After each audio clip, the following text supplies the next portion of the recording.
Break બાદ ફરી એકવાર આપનું સ્વાગત છે। તો આપણી સાથે નલિયા દુષ્કર્મ મામલાને લઈને ચર્ચામાં તમામ મહાનુભાવો જોડાયા છે। ભાવનાબેન દવે છે ભાજપના નેતા, નિશિતભાઈ વ્યાસ છે કોંગ્રેસના નેતા, સાથે સોનલબેન જોશી છે એડવોકેટ અને રાજકીય વિશ્લેષક રાજેન્દ્રભાઈ પણ આપણી સાથે જોડાયા છે। આપ તમામનું ફરી એકવાર સ્વાગત છે। રાજેન્દ્રભાઈ, આપની પાસે આવવાનું બાકી હતું। બ્રેકમાં જતા પહેલા આપે બંને નેતાઓને સાંભળ્યા, પરંતુ મારે આપને એક સવાલ કરવો છે કે મહિલા સશક્તિકરણની રાજ્ય સરકાર જ્યારે વાતો કરે છે, પીડિતા 8 મહિનાથી ન્યાય માટે પોલીસના દરવાજા ખખડાવી રહી છે, પરંતુ પોલીસે એફઆઈઆર નોંધી નથી। આખરે જઈને તપાસ થઈ છે, એ પણ હવે ધમકીઓ આવી રહી છે, તેને તપાસમાં ઢીલું ખેંચવાની, ભીનું સંકેલવાના પ્રયત્નો થઈ રહ્યા છે। કેવી રીતે નિષ્પક્ષ તપાસ થશે, આપ કઈ રીતે જોવો છો?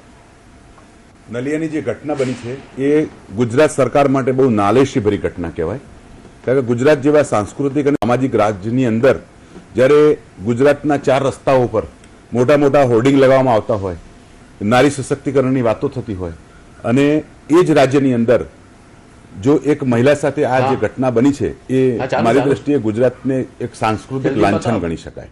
હમણાં ભાવનાબેન અને નિશિતભાઈ જે એકબીજાના હિસાબો કરતા હતા, એ મારી દ્રષ્ટિએ હિસાબો બાજુએ રાખી અને તાત્કાલિક ગુજરાતની જનતાએ આ પીડિતાને ન્યાય મળે એના માટે પ્રયાસો કરવા જોઈએ। એમાં જે રાજકીય માથા સંડોવાયેલા છે એ આપણે જે કહ્યું હમણાં કે કથની અને કરની, એ તદ્દન સાચી વાત છે। હું એવું માનું છું કે આ ઘટનાને જો દબાવવામાં આવશે તો ગુજરાતની મહિલાઓનો રાજકારણ પરથી વિશ્વાસ ઘટી જશે, કારણ કે છેલ્લા 5-10 વર્ષથી ગુજરાતના જાહેર જીવનમાં મહિલાઓનું આવવું એક બહુ ગૌરવશાળી ઘટના હતી, પણ આ જે ઘટના બની છે હમણાં હું એવું માનું છું કે રૂપાણી સાહેબે થોડા સચેત થવાની જરૂર છે। એક બાજુ 5 રાજ્યોમાં ચૂંટણીના પડઘમ વાગ્યા છે, ત્યારે ગુજરાતમાં સરકાર જાણે લટકતી સરકાર હોય અથવા તો હોર્ડિંગ ઉપર લટકતી સરકાર હોય એ પરિસ્થિતિ થઈ છે, અને માત્ર પ્રચાર કરવો એ પર્યાપ્ત નથી।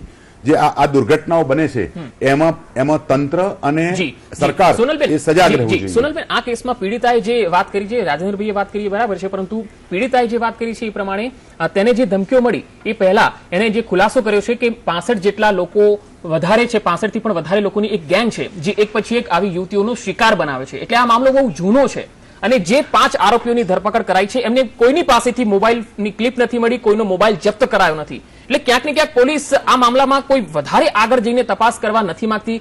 આ જે ભીનું સંકેલવાની જે આશંકા સેવામાં આવી રહી છે, કોંગ્રેસ પણ જે રીતે આરોપ કરી રહી છે, આ બાબતને લાગે છે આપને કે આ વસ્તુ પુરવાર કરે છે? આમાં એવું છે પંકજ કે જ્યારે રૂલિંગ પાર્ટી હોય, ગવર્મેન્ટ સત્તામાં હોય, એનાથી અધિકારીઓ ઉપર પ્રેશર ડેફિનેટલી આવતું હોય છે, અને અધિકારીઓને મામલો દબાવવા માટેનું પ્રેશર પણ થતું હોય છે। એ આપણે વર્ષોથી જોતા આવ્યા છીએ। બીજી વાત એ છે કે આ દીકરીએ જ્યારે ફરિયાદ આપી, જ્યારે અરજી આપી છે, અરજીથી એફઆઈઆર વચ્ચેનો જે સમયગાળો છે ખૂબ જ લાંબો રહ્યો છે।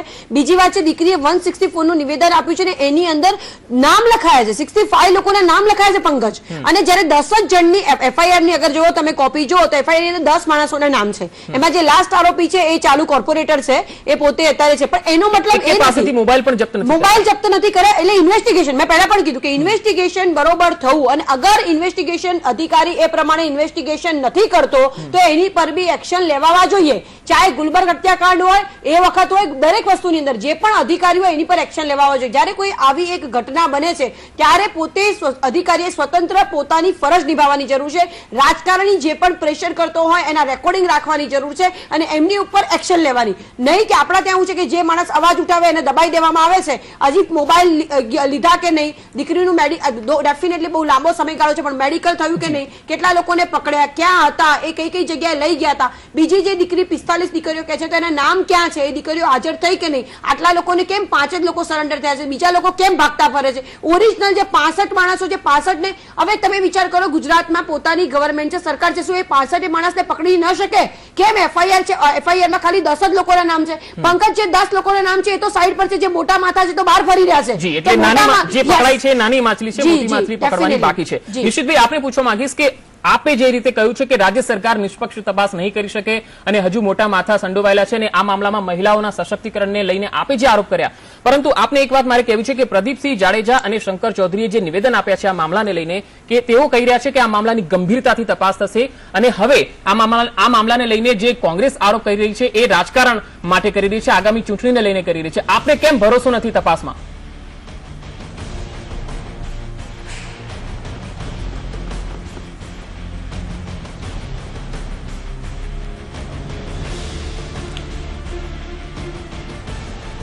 આમાં રાજકારણ કરવું એ કોંગ્રેસના સંસ્કાર કે સંસ્કૃતિ નથી. વાત તમે જ કહો છો કે 8 મહિના સુધી એ પીડિતાની ફરિયાદ નોંધાઈ નથી. એણે 65 નામો આપ્યા છે. FIR-માં માત્ર 10 નામો છે. એમણે જેટલા નામો આપ્યા છે એમાંથી એકેના મોબાઈલો જપ્ત થયા નથી. મારા ભાઈ, આ મહિલા પીડિતાની સાથે સાથે હું કાયદો વ્યવસ્થા કઈ રીતે લથડી છે અને એના કારણે નું મેઇન કિંગ પોઈન્ટ કોણ છે કે સત્તા પર બેઠેલા માણસો જ પોલીસનો ઉપયોગ ડ્રગ્સમાં, દારૂના ધંધામાં, મની એક્સ્ટ્રોશનમાં, ભૂમાફિયામાં, આ બધા ધંધામાં ને બાકી રહી ગયું હોય તો પોતાની જાહેર સભામાં પબ્લિક ભરવામાં. જો આ તંત્રનો ઉપયોગ કરવામાં આવે તો એ કઈ રીતે આ કાયદો ને વ્યવસ્થા જળવાય, એ પાયાની વાત આપણે સમજવાની જરૂર છે. દારૂબંધીથી આગળ વધીને ગાંધીનગર જેવા પાટનગરમાં ઇન્ફોસિટી વાળા વિસ્તારમાં જ્યાં આજે એક એજ્યુકેશન હબ ઊભું થયું છે, જ્યાં કોંગ્રેસના શાસનમાં નિફ્ટ, NID, હોટલ મેનેજમેન્ટ, આ બધા નિશ્ચિતભાઈ વિદ્યાર્થીઓ ત્યાં ભણતા હોય ને ત્યાં ડ્રગ્સ વેચાતી હોય અને ત્યાં પોલીસ સ્ટેશન પણ ઇન્ફોસિટીમાં હોય, દુષ્કર્મના મામલા સુધી જ આપ પોલીસની હાજરીમાં ચર્ચાને ત્યાં સીમિત ડ્રગ્સ રાખો તો વધારે વેચાતી સારું હોય ને રહેશે, કારણ કે એક બીજા કેસ મહાનુભાવો પણ નોંધાયો આપણી સાથે છે. એક કેસ નોંધાયો નથી એટલે કાયદો વ્યવસ્થા કઈ પરિસ્થિતિએ છે. નહીં, હું એટલા જ માટે કહેવા માંગુ છું, એટલે આ પીડિતાને 8 મહિના પોતાની ફરિયાદ રજીસ્ટર કરતા થાય અને એની FIR ફાટતા 8 મહિના થાય. આનથી કરુણા વધારે કઈ હોઈ શકે કાયદો ને વ્યવસ્થા બાબતે? એ લોકોની વાતો કરવી, ભાષણો કરવા, પબ્લિક મિટિંગમાં વાત કરવી ને છેલ્લે જુમલા પણ કહી દે, એવી વિકૃત માનસિકતાથી પીડાતું એનું નેતૃત્વ છે. અને એ નેતૃત્વ મેં તમને અગાઉ પણ કહ્યું કે પોતાની ગ્રાન્ડ ડોટર હોય એની જાસૂસી કરાવતા હોય, એવા સંસ્કાર ને એવા સંસ્કૃતિથી આવી જો એમની કરણી ને કથની હોય તો એના પાયાના કાર્યકર કે સ્થાનિક નેતાઓ પાસે તમે શું અપેક્ષા રાખો? આનાથી વિશેષ કઈ હોય જ ના શકે. પણ જો ખરેખર એમને એમ હોય કે ના, મારે આમાં ન્યાય કરવો છે તો એ 65 જણાને લાઈનસર ઉભા રાખવા જોઈએ અને પ્રજાને એમને સોંપી દેવા જોઈએ. એ સાચી ખરેખર ગુજરાતની સેવા કહેવાશે. ગુજરાતની સંસ્કૃતિ બી હણાઈ ગઈ, ગુજરાતી પણ હણાઈ ગયું અને માત્ર ગતિશીલના હોર્ડિંગને પોસ્ટરો લગાવવાથી પ્રગતિ વાઇબ્રન્ટ ગુજરાતમાં રોજગારની ડીશ જમાડવાથી રાજ્યની પ્રગતિ થતી નથી. નિશિતભાઈ, હવે ભાવનાબેનને પણ સાંભળી લો. કેનાલની બ્રાન્ચ કેનાલો ન થવાથી પાણી ઓકે નિશિતભાઈ, આપે જે વાત કરી એ ભાવનાબેને પણ સાંભળી. હવે ભાવનાબેન જે કહે છે એ આપ સાંભળો. અને પેલા ભાઈ કહેતા હતા કે તમારો ભાઈ બેઠો છે, એક પોસ્ટકાર્ડ લખજો, એને પાર્લામેન્ટમાં જવાની પણ ફરજ નથી. એ વ્યક્તિ પાસે હું આપને અહીં રોકવા માંગીશ. જી ભાવનાબેન, આપ શું કહેશો? સૌથી પહેલા તો આ ઘટનાક્રમ સાથે સાથે અનેક મુદ્દાની વાત જે કરી રહ્યા છે નિશિતભાઈ, એમાં એમના એક મુદ્દા ઉપર પિન ચોંટી ગઈ છે. For example, grand daughter. અરે ભાઈ, આ તો કોર્ટે આ કેસને ફગવી દીધો છે, આ કોઈ વિષય નથી રહ્યો. બીજું કે ભારતીય જનતા પાર્ટીએ સીટની રચના કરી છે અને આપ જાણો છો કે સ્પેશિયલ ઇન્વેસ્ટિગેશન ટીમ, અને એના જ્યારે સીટની રચના થઈ હોય ત્યારે કોઈ પણ મુદ્દો બાકી ન રહે. તમને કદાચ ન્યાયતંત્ર ઉપર ભરોસો ના હોય અને તમને એવું હશે કે પોલીસ અધિકારીઓ દબાણમાં હશે, પણ એ તમારા રાજની અંદર હતા, અમારા રાજમાં કોઈ દબાણમાં રહેવાના નથી. બીજું, અહીંયા આગળ મારે એક પીડિતાના પતિએ એક વાત કરી એના સંદર્ભમાં કેવું છે.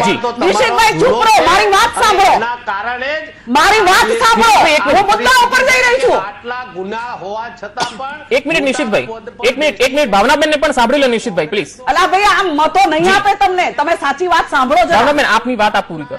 મારી વાત એ છે કે પીડિતાના પતિએ હમણાં કહ્યું, એનું જે રજૂઆત અહીંયા આગળ ટીવી પર થઈ કે દિવાળીમાં દબાણ કરેલું કે ભાઈ આ કેસ માટેનું.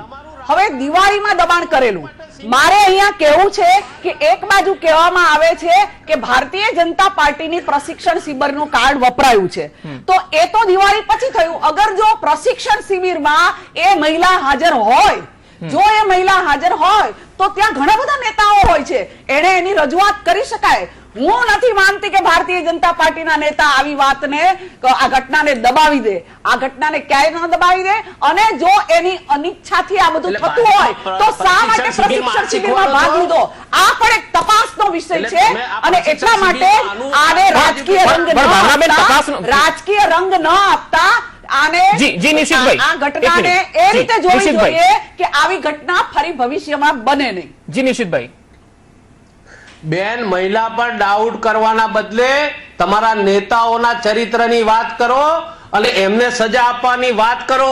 ખરેખર જો તમારામાં થોડી પણ માણસાઈ હોય, એક મહિલા માટે થોડી પણ લાગણી હોય, એક મહિલા તરીકે તમે બેસો મુખ્યમંત્રીના કાર્યાલયની બહાર, હું તમારી જોડે બેસવા તૈયાર છું.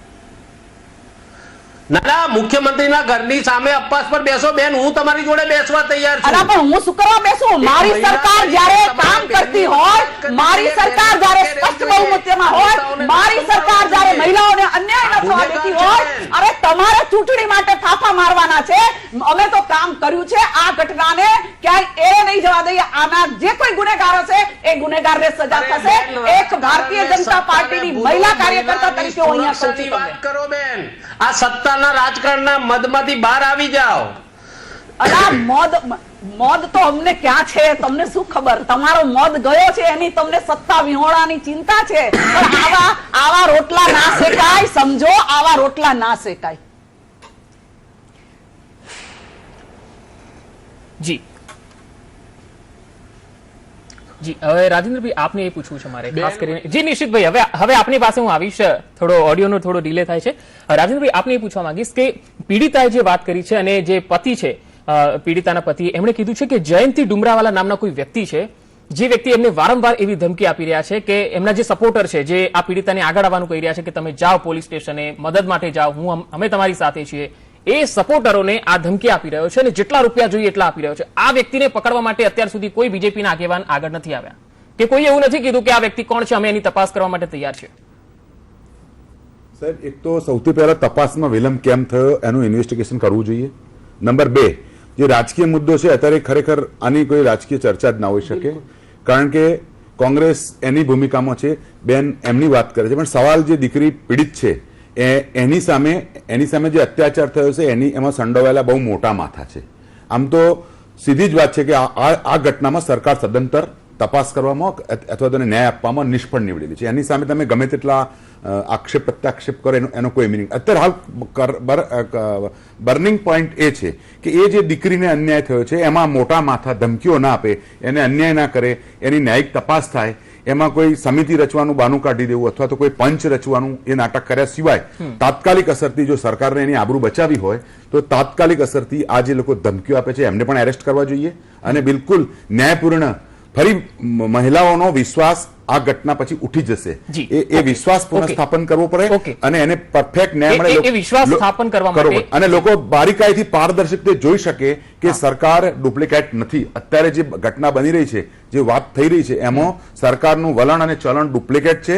આ માત્ર નલિયાની જ ઘટના નથી. હમણાં સાબરકાંઠામાં પણ એક કોઈ બીજેપીના નેતાએ કોઈ એક યુવાન દીકરીને એમ કહેલું કે તું મારી સાથે ચાલ અને તારું બાળક આવશે, રાજકીય નેતા થશે. આ જે અંતરિયાળ વિસ્તારોમાં મહિલાઓ સાથે જે શોષણ થઈ રહ્યું છે એને રાજ્ય સરકાર અને હું તો ગુજરાત રાજ્યના પોલીસ ખાતાને અને વહીવટી તંત્રને કહું છું કે તમે રાજકારણને બાજુમાં મૂકી અને તમારા અંતરાત્માને પૂછી અને આની તપાસ કરો. જી સુનલબેન, જે રીતે નિશિતભાઈએ કીધું કે આ મામલાની હવે નિષ્પક્ષ તપાસ થવી બહુ મુશ્કેલ લાગે છે, કારણ કે ભાજપના જ નેતાઓના નામ છે. હવે આપને એ પૂછ્યું છે કે આ મામલાની હવે જો તપાસ કરાવી હોય તો કઈ એજન્સી કરે, કયા અધિકારીઓ કરે તો એની નિષ્પક્ષ તપાસ થાય? આમાં એવું છે કે સીટની રચના પંકજ ઓલરેડી કરવામાં આવી છે, પણ આમાં એક પંકજ એક ડર એ પણ સતાવી રહ્યો છે કે જે લોકોના અત્યારે નામ લેવામાં આવ્યા છે, જ્યારે આપણે પહેલા પણ બહુ મોટા મોટા હત્યાકાંડો જોયા છે અથવા તો બધા તોફાનો અથવા તો જે પણ થયા છે એની અંદર એવું હોય છે કે જે લોકોને ખાલી જુબાની આપવા બોલાયા છે અને એમને આરોપી તરીકે રજૂ કરી દીધા. એટલે આની અંદર ઘણા લોકો એવા પણ છે, જેટલું મને અત્યારે મારી પાસે પૂરી માહિતી નથી, પણ એની અંદર એવું છે કે જે લોકો નિર્દોષ છે એમના નામ પણ આની અંદર ક્યાંક ને ક્યાંક જોડી દીધા છે. ખાલી કોઈ ફોટા મૂકેલા હોય એને તરફી લઈને કોકનું નામ જોડી દીધું છતાં બી એ વ્યક્તિનો વાંક જ નથી. એટલે આની અંદર પોલીસ ભીનું સંકેલી લે એવો એક સૌથી મોટો પ્રશ્ન છે અને એનું કારણ એ છે because of the ruling government party. કારણ કે ગવર્મેન્ટ પાર્ટી પોતાના ઓબ્વિયસલી છે, કોઈ પણ ગવર્મેન્ટ પાર્ટી હોય, ભલે અત્યારે કોંગ્રેસમાં નિશિતભાઈ ગમે તે બોલે કે ભાવનાબેન ગમે તે બોલે, પરંતુ જ્યારે પોતે પોતાના પક્ષની વાત આવતી હોય તો સત્તાકીય પક્ષમાં હોય અને જ્યારે જજુમાન એટલે આરોપ પ્રત્યારોપને આ લોકો અત્યારે ખાલી વોટ બેંકથી પંકજ જોડશે. જે મૂળ વાત છે એ મૂળ વાત સાઈડ પર જતી રહેવાની છે. અને જે સીટની રચના કરી છે ડેફિનેટલી અત્યારે આપણી પાસે સીબીઆઈ છે, સીટની રચના કરવામાં આવે છે અથવા તો ડબલ બેન્ચ સિંગલ બેન્ચ તપાસની આ જ ઓપ્શન છે. પરંતુ સાથે સાથે સારા એવા સામાજિક કાર્યકર્તાઓ અથવા તો સોશિયલ એક્ટિવિસ્ટો હોય અને જે દીકરી પોતે ઈચ્છે એવા લોકોને એ પોતે રજૂઆત કરે કે મને આવા લોકોની જરૂર છે જે મજબૂત હોય, સશક્ત હોય, એવા લોકોને સાથે રાખીને જો તપાસ કરવામાં આવે ને એનું ઓબ્ઝર્વેશન થાય, સતત વિડીયો કેમેરાની અંદર રેકોર્ડિંગની અંદર બધું થાય, એ બહુ જરૂરી છે. અને બીજી વાત એ છે કે પંકજ હાઈકોર્ટમાં અરજી કર્યા બાદ એને કીધું છે કે આ 65 લોકો છે, તો એ 65 ના નામ કેમ નથી?